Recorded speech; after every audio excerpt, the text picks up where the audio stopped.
Hi, everybody. Welcome to Mark's Backyard Birds. This is another in the series that been doing on birds of your region. We did the southeast, the northern tier, the northwest, the southwest. Well, this is the Rocky Mountain region, which is really tricky because usually I've been talking about areas of a group of states here and there, but this is more habitat specific because the Rocky Mountains or Rocky Mountain high elevation habitat in North America fingers into many different states.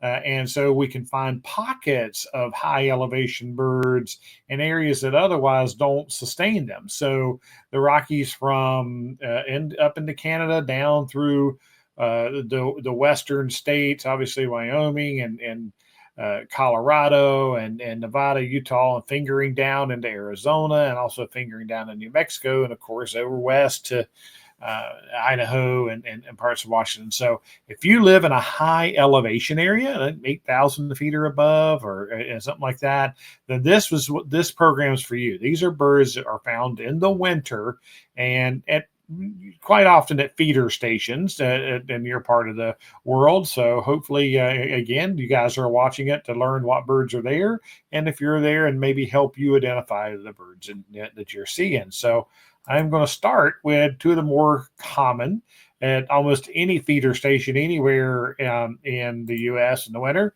and that is the chickadee species that are there and the titmouse species that are there.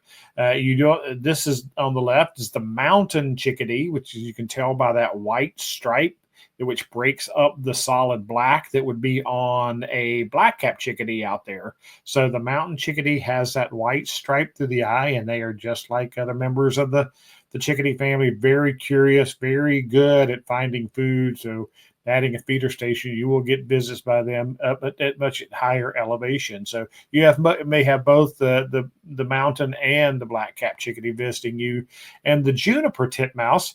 This used to be known, if you have an old field guide, it would have been called a plain titmouse, and it is very very plain compared to the tufted titmouse of the eastern U.S. and the bridal titmouse in the southwest, and but same members of the tit family, as it's known as, the chickadees and the titmice, and do visit bird feeders for sure. This same bird looks almost identical to it in California, is known as the oak titmouse, but in the mountain region, it is the juniper titmouse. So hopefully you have those coming, and then your juncos.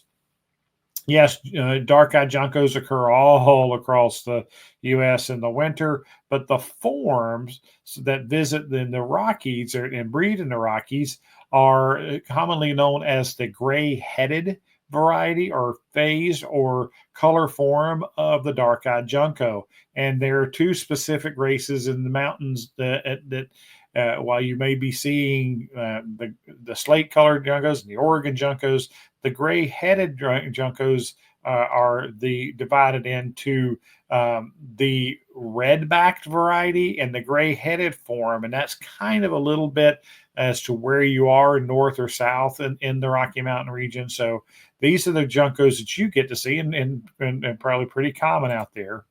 Now, as far as the red finch that you're going to see, we have house finches all spread all across the country, and then we have purple finches in the northern tier that invade down in the south. But you guys have the Cassin's finch. And the difference between a Cassin's finch and a purple finch, it looks a lot more like a purple finch than a house finch, because house finches have brown stripes on their flanks down their sides here, whereas you can see this does not. This is much more like a purple finch, but notice it has a red cap.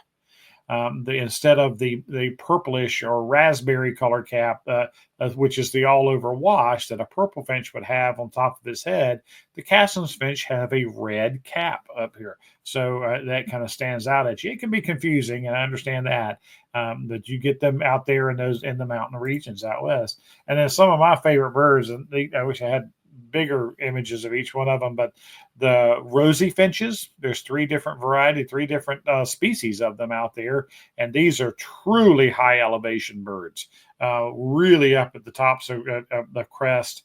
Can be very hard to find out hiking and in nature because they do like really high areas, but they can be drawn into feeders, especially up at those high elevations.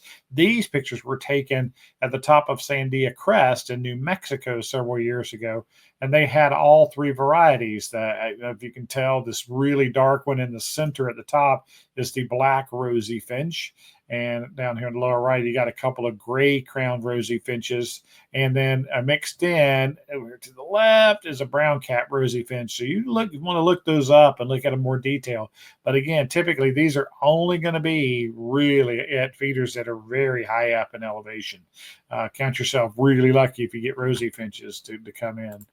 And one of the cutest birds up there are the tiny little pygmy nuthatch. And I mean, this is a tiny little bird. Beautiful. And they will come into feeders. They're up in the pines and they come in. They look a lot like the brown-headed nuthatch that I talked about in the southeastern U.S., but this one's actually even a little bit smaller. It's a tiny little bird. So cute. A lot of people love them. And the opposite of him, of course, is the big raucous black-billed magpie, a member of that crow and jay family. A lot of people don't like magpies. They do have a habit of robbing eggs and babies from other birds' nests and things like a lot of members of the jay family. But they're very colorful, quite pretty. I know the first one I ever saw in my life was at a trash dumpster in Denver, Colorado. So they're there, and you'll see them flying. They're very striking, with this black and white and iridescent greenish pattern on them as well. So the black-billed magpie, you get to see them up there in much of the West. And then a couple of the Rocky Mountains are very well represented in the jay and crow family. A couple of the jays that you get to see at different elevations.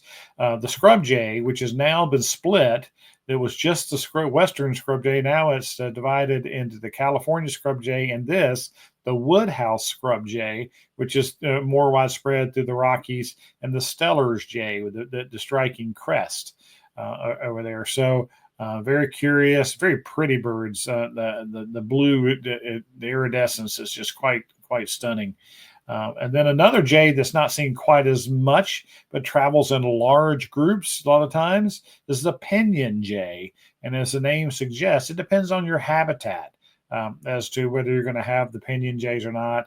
I know I've seen them in very western Colorado, and down south, west in Colorado and New Mexico and places like that.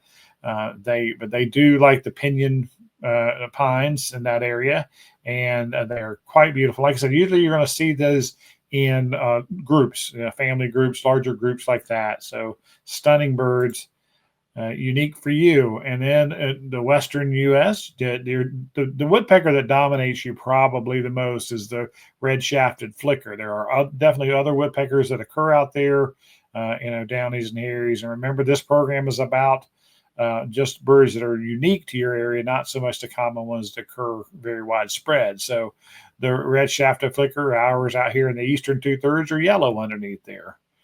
And then, again, a truly unique bird to your area is the Clark's Nutcracker.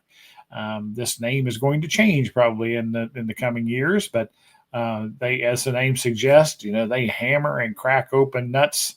And they're birds of higher elevation up in those areas, but I imagine they would do really well with some peanuts out on a tray. They would come in and to get those. So the Clark's Nutcracker, named after William Clark with the Lewis and Clark expedition, is where his name comes from. So got a lot of really neat, unique birds that occur in the mountain regions of the U.S. and especially the Rocky Mountain regions in particular. And there are more. Remember, these programs, I can't do complete coverage. This is just a kind of an overview of some of the birds you should have in your yard and you might be able to see in your area during the winter months in the Rocky Mountain region. So thanks to the idea for the program, people, when I did the first one in the northern region, people started saying, "Hey, do one for my area." So this is the Rocky Mountain region. Thanks for tuning in. If you like the programs, please give us a like, give us a share, send out ideas for future programs. Until next time, let's talk birds.